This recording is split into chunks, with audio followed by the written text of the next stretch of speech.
이재명 정부 출범 후인 2025년 9월 합동참모본부는 이런 지침을 전방부대에 공식 문서로 하달합니다.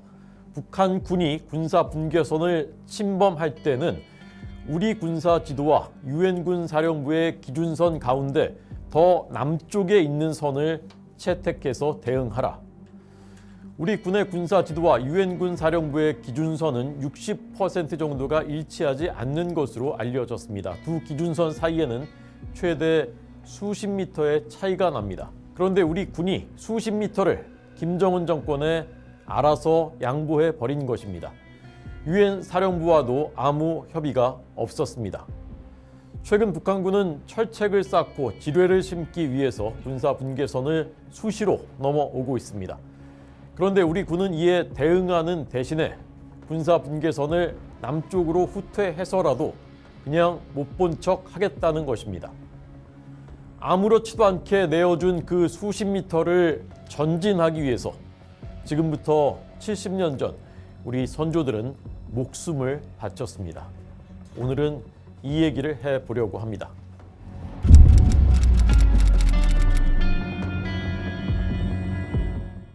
(1950년 6월 25일) 김일성의 불법 남침이 시작됩니다.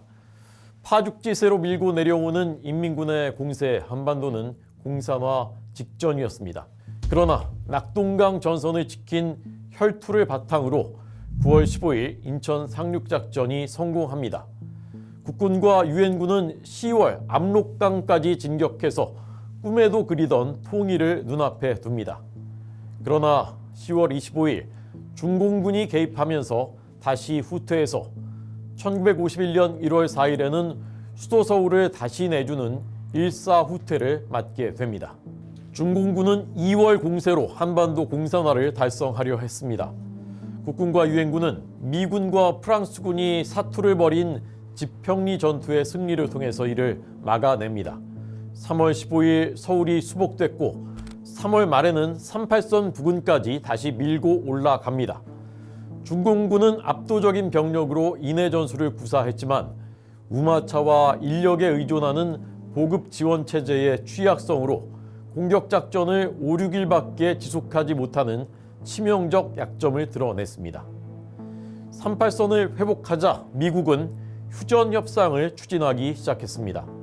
3월 24일 맥아더 유엔군 사령관이 중공과의 전쟁을 계속하겠다는 독자 성명을 발표하자 트루먼 대통령은 맥아더를 해임합니다. 이러는 사이 중공군은 서울을 다시 점령해서 노동절 선물로 마오쩌둥에게 바치겠다며 4월 공세를 시작합니다. 4월 22일 서부전선에 30개 사단, 중부전선에 15개 사단이 투입돼서 총공세를 벌입니다. 그러나 글로스터 대대를 필두로 한 영국군 29여단의 분전으로 유엔군은 가까스로 이를 막아냅니다. 중공군의 공세는 집요했습니다. 21개 사단과 북한군 9개 사단이 동원된 5월 공세가 이어졌습니다. 국군은 현리 전투의 참패로 위기에 처했지만 용문산 전투의 기록적 대승과 오색 고성 양양 진격전 승리로 기적적인 반격에 성공합니다. 전선은 현재의 휴전선 일대로 고착되기 시작했습니다. 4월, 5월 공세에서 18만 3천 명의 엄청난 병력이 사상을 입거나 실종된 중공군은 더 이상의 공격 의지를 상실했습니다. 1951년 6월 23일 소련의 말리크 유엔 대사가 휴전회담을 제의하고 7월 10일 첫 휴전회담이 개최됩니다. 이로부터 휴전협정이 조인되는 1953년 7월 27일까지 무려 2년 동안 국군과 유엔군 그리고 북한과 중공군은 휴전선 부근에서 일진일퇴의 치열한 공방을 계속합니다. 협상에서 유리한 고지를 차지하고 한 뼘의 땅이라도 더 확보하기 위해서 수많은 대한민국 젊은이와 유엔군이 목숨을 바쳐서 고지 쟁탈전을 벌였습니다. 그 중에서도 1952년 10월 백마고지 전투는 가장 유명합니다. 이름 없는 산봉우리가 격전의 현장이 됐고 고지 하나를 점령하기 위해서 수많은 사상자가 발생했습니다. 강원도 철원 북방의 백마고지 전투는 1952년 10월 6일부터 15일까지 국군 구사단이 중공군 38군의 3개 사단을 괴멸시킨 6.25 전쟁에서 가장 치열한 진지전이었습니다. 김종호 구사단장은 이 일전은 우리 한국군 전체의 명예와 전투 능력에 대한 평가가 달려있다. 나를 비롯해 우리 사단 장병 전원의 뼈를 저 백마의 산정에 묻기로 하자라고 독려했습니다. 중공군은 술을 마시고 취한 상태로 맨몸에 수류탄만 들고 심렬 중대로 새까맣게 개활지로 몰려들었습니다. 뒤에서는 깽과리를 치고 북을 울리고 피리를 불면서 취한 병사들의 흥을 돋웠습니다. 국군 전차 중대의 포격이 쏟아졌지만 중공군은 무수한 시신을 방패 삼아서 계속 전진했습니다. 구사단 장병들은 대피호를 파고 1m 전진한 뒤에 또 대피호를 파면서 고지 정상으로 접근했습니다. 30만 발에 이르는 상호 포격으로 산은 불에 타고 바위도 깨져서 모래밭으로 변했습니다. 쓰고 있던 철모로 파헤쳐도 대피호를 팔 수 있을 정도였습니다. 포탄에 벗겨진 고지의 모습이 백마가 누워있는 모습과 비슷하다고 해서 이 고지는 백마고지로 불렸습니다. 국군은 10일 동안 24번이나 주인이 바뀌는 혈전 끝에 10월 15일 최종적으로 적을 격퇴하고 고지를 사수했습니다. 중공군은 만여 명의 사상자와 포로를 내고 괴멸 상태로 전선에서 물러났습니다. 국군 구사단도 3,500여 명의 사상자가 발생했습니다. 훗날 1957년 5군단이 세운 백마고지 전적비는 천지를 뒤흔들던 포성은 잠들고 비오듯 쏟아지던 총탄은 사라졌다. 이 능선에 다시 평화를 가져오기 위하여 우리 용사들이 흘리고 간 거룩한 피는 송이송이 꽃이 되어 조국의 이름과 더불어 길이 빛나고 있다라고 기록했습니다. 이런 가운데서도 휴전회담은 계속되고 있었습니다. 휴전을 한 뒤에 김일성이 또 남침을 하면 그때는 미군이 다시 참전한다는 보장이 없다고 판단한 이승만 대통령은 강력하게 휴전 협상에 반대했습니다. 국민들도 통일이 아니면 죽음을 달라며 전국적인 휴전 반대 운동을 벌였습니다. 1952년 12월 유엔군은 휴전회담의 돌파구를 마련하기 위해서 평양 원산으로의 진격전을 건의했지만 아이젠하워 미 대통령 당선자는 받아들이지 않았습니다. 이후 유엔군은 인명 손실을 줄이는 데 중점을 뒀고 반면에 국군은 한 치의 땅이라도 더 확보하기 위해서 총력전을 벌였습니다. 1953년 3월 5일 6.25 남침의 최종 승인자였던 소련 스탈린이 사망합니다. 이때부터 휴전회담은 급물살을 타게 됩니다. 그러자 중공군은 휴전회담에서 유리한 고지를 차지하기 위해서 6월 10일 하계 2차 공세를 시작합니다. 그러나 국군과 유엔군의 반격으로 큰 피해를 입고 9일 만에 공격을 중지했습니다. 7월 13일 중공군은 휴전 이전 마지막 전투에서 크게 승리하겠다는 각오로 기습적인 총공세를 감행했습니다. 이른바 7.13 공세입니다.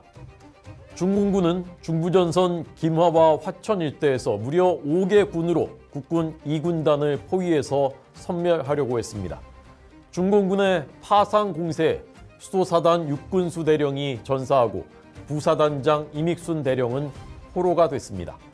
26연대 1중대 2소대는 최후까지 항복을 거부하고 전투를 벌이다가 전원이 전사했습니다. 6사단 2연대 2중대도 격전 끝에 중대장 김교수 대위 이하 중대원 대부분이 전사했습니다. 국군은 7월 14일과 15일 금성천 이남의 적근산과 백암산 부근으로 철수해서 방어선을 구축했습니다. 그러나 중공군의 손실은 국군보다 더 컸습니다. 병력 손실과 보급 부진 때문에 중공군은 더 이상 공격하지 못했습니다. 그러자 7월 16일 8사단, 11사단, 5사단, 미군 3사단이 반격을 개시했고 7월 19일에는 금성천과 북한강 이남 지역 대부분을 회복했습니다. 이 군단은 금성천 북쪽까지 진격하려고 했지만 휴전을 앞두고 확전하지 않으려는 미 8군 사령관의 결정으로 더 이상 올라가지는 못했습니다. 이 전투에서 국군은 무려 2,689명이 전사하고 7,548명 부상, 4,136명이 실종되는 큰 손실을 입었고 중공군은 이보다 훨씬 큰 33,253명의 사상자를 냈습니다. 금성천 전투에 참혹했던 상황을 참전용사 이기정은 6.25 전쟁 증언록에서 이렇게 증언했습니다. 아무것도 생각할 겨를이 없이 방아쇠만 당기는 반사작용만 있을 뿐이다.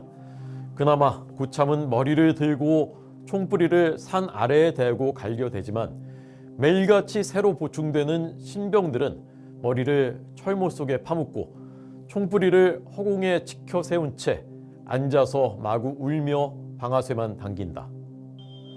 호성이 멈췄다. 곧 시작되는 혈투, 백병전으로 벼란간 적병이 호호 속으로 뛰어들어오는 공포가 엄습하는 가장 무서운 순간이다. 숨을 죽이고 눈 깜짝할 새도 없이 입이 마르는데 돌연 적이다 악쓰는 소리와 함께 푸다닥 푸득 소리와 기합 소리, 비명 소리가 여기저기서 솟아난데 나는 흙먼지에 덮여 몸을 움직일 수 없다. 이윽고 동이 트기 시작했다. 여기저기가 신음소리와 터지는 울음소리가 뒤섞인다. 흙을 털고 산 허리를 보니 중공군의 시체들이 수없이 널려 있다. 저쪽의 금성천은 어제와 다름없이 흐른다.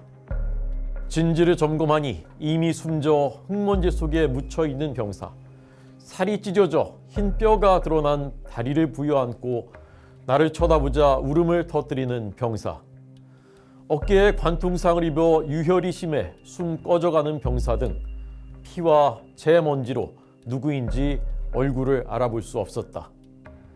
처참하게 죽어 호에 박혀있는 중공군 시체를 8분 능선 아래에 널려있는 적의 시체들 위에 내던지고는 오늘 밤 또다시 겪어야 하는 전투 대비 작업을 시작했다. 1953년 4월 하순부터 7월 하순까지 중공군의 공세로 국군과 유엔군은 6만 4,700여 명의 사상자를 냈고 중공군과 북한군은 13만 5,400여 명의 사상자를 냈습니다. 휴전을 앞둔 마지막 전투가 이렇게 치열했던 것입니다. 1m를 전진하기 위해서 이처럼 많은 청춘이 조국의 목숨을 바쳤습니다. 70년이 지난 지금도 김정은 정권은 6.25 불법 남침에 대해서 사과 한마디 하지 않고 있습니다. 오히려 지금도 대한민국 지도를 펼쳐놓고 김정은이 남침 작전을 지시하는 사진을 버젓이 공개하고 있습니다. 김정은은 대한민국은 적국이니 거침없이 물리력을 사용하라고 공언했습니다. 우리가 성취한 모든 것을 한순간 잿더미로 만들 수 있는 핵탄두를 100개 안팎 보유하고 있습니다. 그런데도 이재명 대통령은 우리가 오랫동안 북한을 군사적으로 위협해서 북한이 불안해했다라는 상식 밖의 발언을 반복적으로 하고 있습니다. 역사를 잊고 역사에서 배우지 못하는 나라는 역사의 승자가 될 수 없습니다.